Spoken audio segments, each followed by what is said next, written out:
I speak to you in the name of God, Father, Son, and Holy Spirit. Amen. Just as the last bowl was placed on the shelf and the lamps were being put out, John and James burst through the door, sons of thunder indeed. Quick, they shouted, grab your cloaks, we must leave Jerusalem now. The soldiers and the priests came and took Jesus while we were in the garden. They've arrested him. Hurry, now they're after us. Mary stood stone still. Her face became hard somehow, very calm but determined, like it had looked that day in Nazareth when she told me that she was pregnant and Joseph wasn't the baby's father, but God was. She looked so pure and fierce, so tender and immovable. I couldn't go on arguing about her about the impossibility of it all, arguing that God just doesn't make babies like that. Looking at her, I saw that same fierce purity. There was no point in arguing with her now. No point in urging her to leave. This was her son. She would not run and abandon him. James and John were dashing about the room, grabbing stuff, knocking things over, and yelling at everyone to hurry. Mary stood still. Stop it, she said. It's a wonder they heard her through all that racket, but they did. And they looked at her face, and they stopped. Sit down, she said. They sat.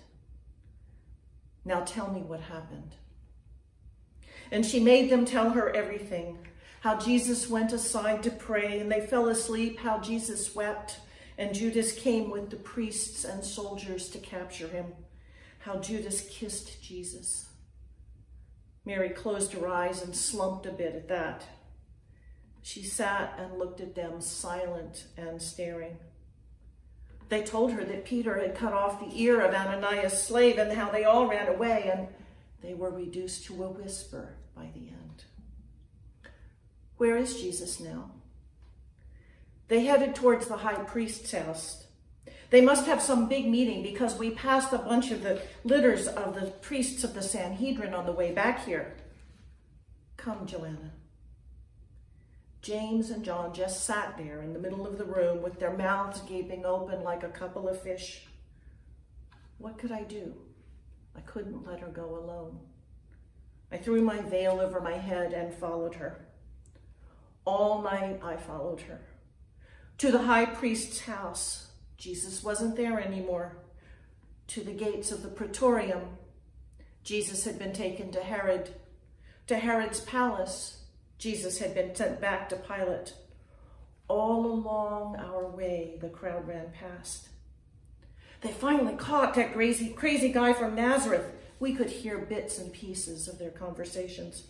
You know, the one who said we had to eat his flesh or we would never see God's kingdom. Isn't he the one who threw the money changers out of the temple? I heard he was in league with Satan and was going to tear down the temple. Finally, I could stand it no more. I stopped a minor priest as he scurried by. Please, sir, can you tell me what they are doing to Jesus of Nazareth? He eyed me suspiciously. You aren't one of his women, are you? No matter, we'll soon deal with the likes of you. Caiaphas is trying to talk Pilate into putting the crazy bastard to death. He's upset the crowds. He blasphemes every time he opens his mouth. And lately he's been trying to destroy the temple. Herod sent him back to Pilate, the coward. Whether he meant Herod or Pilate was the coward, I could not tell. Hurry, Joanna. It was dawn. We managed barely to squeeze into the courtyard. Jesus was standing before Pilate. We couldn't hear what they were saying. Pilate made a sudden gesture and the soldiers grabbed Jesus and dragged him inside of the praetorium. We could hear a whip. With each stroke, Mary flinched. She took my hand, lacing her fingers through mine. I could feel her trembling, fine and dry like a palm frond in the wind. Her eyes were wide as they stared at the praetorium door. The whipping stopped. The door slammed open. Pilate shouted, "Behold the man!" And the soldiers came out laughing and shouting, "Here is your king, you Jews!" And the crowd screamed, "Crucify him!" And Mary's trembling ceased, as though like a rabbit cornered by a jackal. She was too frightened to move. Someone gave Jesus a shove, and he stumbled out into the light. Mary's fingers dug deep into my arm, and I heard her moan. It was hard to take in. There was so much blood. Someone had thrown a purple cloak on Jesus, and I could see that it was already wet with blood. And then one of the soldiers snatched it off. Jesus buckled, looking as though he might collapse. But he stood again. Before they threw his own cloak over him, I caught a glimpse of his back. Flesh hung from him in bloody shreds. I was praying that Mary had not seen. I glanced at her face. She had seen. Her mouth was open in grief and scream, wearing an agony that made no sound, and her face looked like bone. There was blood running down Jesus' eyes and face. The soldiers had made a wreath of thorns and crammed it down on his head like a victor's laurels, and his nose, oh God, his nose. It was all twisted, and there was a huge red welt running down his face. They had broken his nose. When he was growing up and we were working together and watching children, Mary would say, "Joanna, don't you think he has my nose and my eyes? And maybe even hair like mine?" No one would have ever doubted that he was her boy. To see them together was to know that they belonged together. They shared their hearts as well as their looks, and he did have her nose. The soldiers forced Jesus down on the judge's bench. He sat there swaying as though he might fall over. The crowd heaved at Pilate's shout, "Behold your king! Crucify him!" The crowd screamed again. Mary swayed against me. I wanted to be run and be sick, but my throat was closed. I could not breathe. I looked at Mary. The crowd shouted, "Crucify him!" again. She seemed smaller somehow, as though she was drying like a piece of fruit left in the morning sun. Fruit the color of dried bone. Pilate said something to the priests and waved Jesus away. The crowd cheered. They sounded like the jackals in the hills in the night. The soldiers brought a crossbar and laid it across Jesus' back. His knees did buckle then. He almost fell on his face. The soldiers hauled him up, wrapped his arms around the bar, and shoved him in the back. He had to run a few steps to keep from falling. The crowd struggled with itself. Everyone wanted a good view. We could not see Jesus as he was forced through the gate. There was blood running down my arm from the place where Mary held on to me, but I could not tell if the blood was mine or hers. We knew where they would go. Golgotha, the place where the Romans had already carved holes in the rocks to hold their trees for the crucifixion. The place smelled of death, and when the wind was right, you could smell it far from Jerusalem. Worse than the smell of the temple, worse than the street of the tanners. Vultures lived there, but nothing else. Come, Joanna. The crowd was out on the streets following Jesus, screaming insults. We were at the end. I looked at her and I could still not tell if she spoke or after a lifetime of answering to "Come, Joanna." I just heard her thought. And suddenly she moved, hurrying up the side streets away from the crowd, trying to get past them so that she could get to her son. Running, I ran to catch up with her and hold her hand. Oh God, what have this woman and her son ever done to you that this should happen to them? That day she told our parents about this child. Oh, I was so afraid for her that day. Afraid they would kill her. And now you're finally going to kill them both. After all these years, look at her. Oh, God, have mercy. Stop this. Haven't they suffered enough trying to explain who this boy is, having to endure the looks and the whispers and the snide remarks? Why are you doing this to them? If he is really your son, why are you doing this?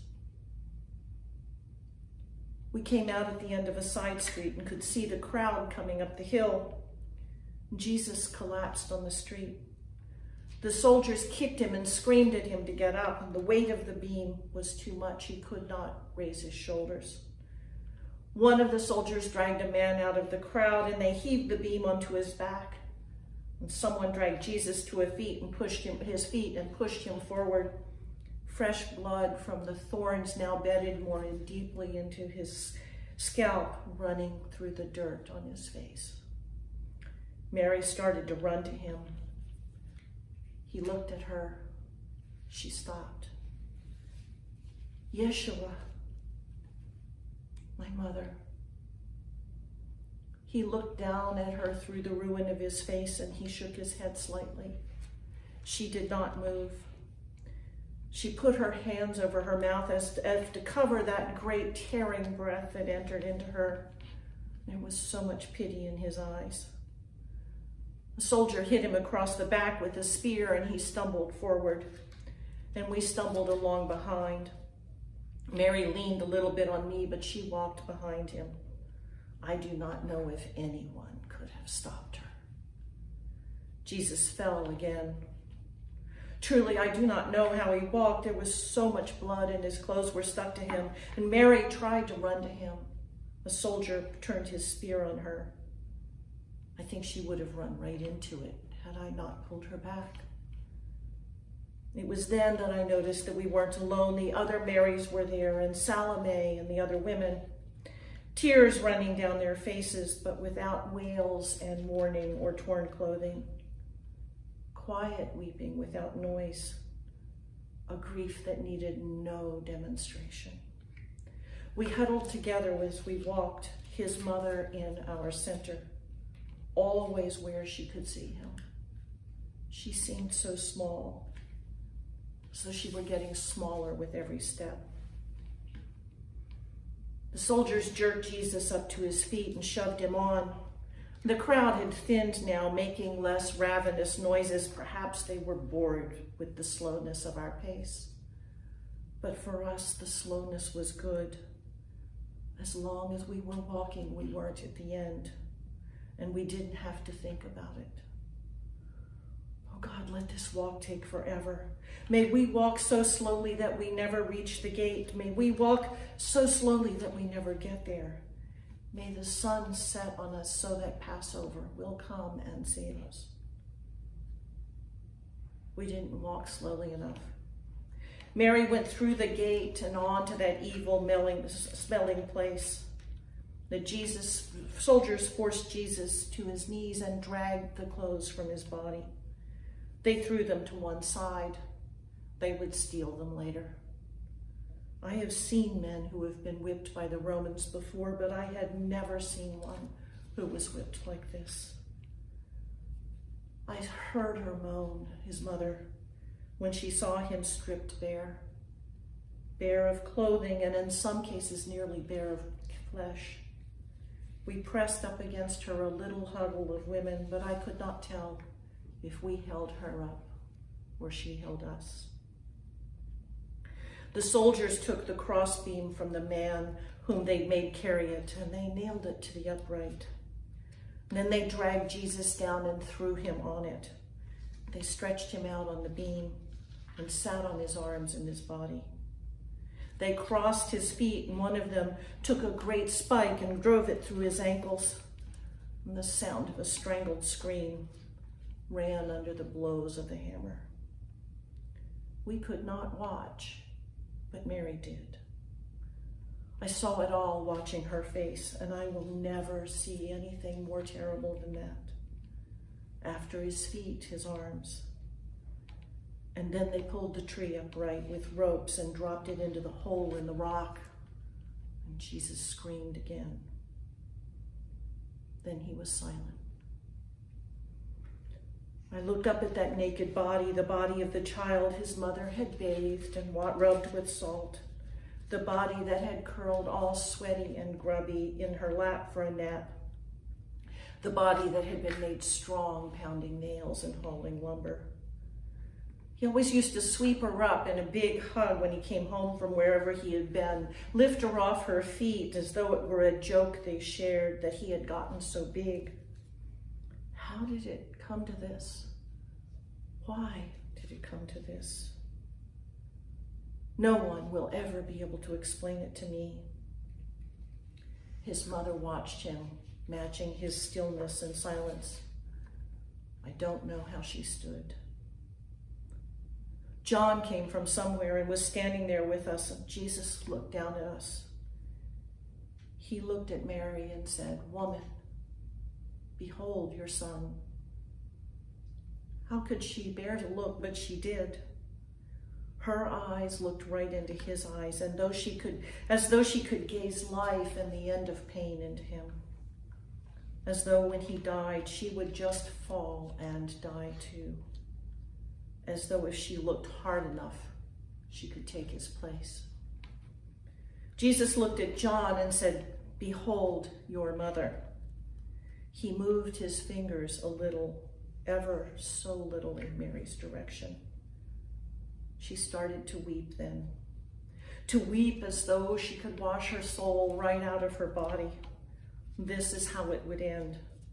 There was not going to be any miracle. The nightmare was not going to end, and we were never going to go back to Nazareth. He was not going to live through all of this. His mother wept. Tears running down her face and into her robe, tears to fill the Jordan, and her wiping them away with her palms only when they threatened to blind her so that she could not see her son. God, is this how you pay those who love you? Look at her. Couldn't you just kill her too? Why does she have to live through this? He hung there for a long time in the heat. It seemed like the sun had once again stopped in the sky like it did at Jericho for that other Joshua. He moaned and said, "I thirst." One of the soldiers held a sponge soaked in wine to his lips. He sucked at it. We heard the rattle of death in his lungs. He breathed out, "It is finished." And the rattle ceased. He was gone. Mary sank to her knees and wept more. The soldiers came to break his legs so he would die more quickly, but he was already dead. They stuck him with a spear just to make sure. Water and a little blood poured out, but he made no sound.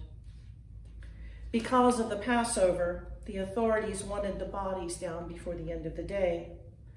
And Joseph, who knew people, came up and asked the soldiers for Jesus' body. For some strange reason, they agreed to let him have it. They got a ladder and began to pull the nails from his feet and then his hands. We ran up to catch the body, lest it fall in a heap on the ground. Joseph, John, and Nicodemus brought Jesus to Mary and laid him across her lap. She sat there, washing his face with her tears, trying to wipe the dirt and the blood away with her sleeves.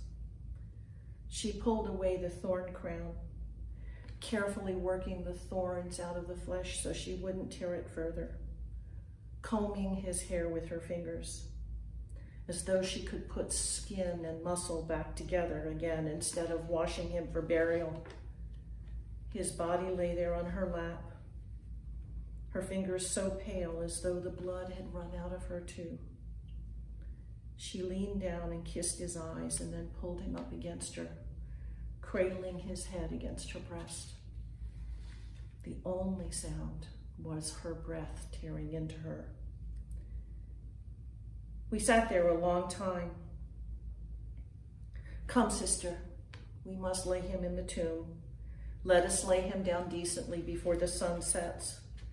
We wrapped him as best we could in that place with myrrh and aloes and linen and laid him in the tomb. Mary kissed him one more time and covered his face. We said the necessary prayers and rolled the stone in front of the tomb. Mary took my arm and leaned against me. She looked so frail. It was a whisper. "Come, Joanna." And we turned and went back into the city.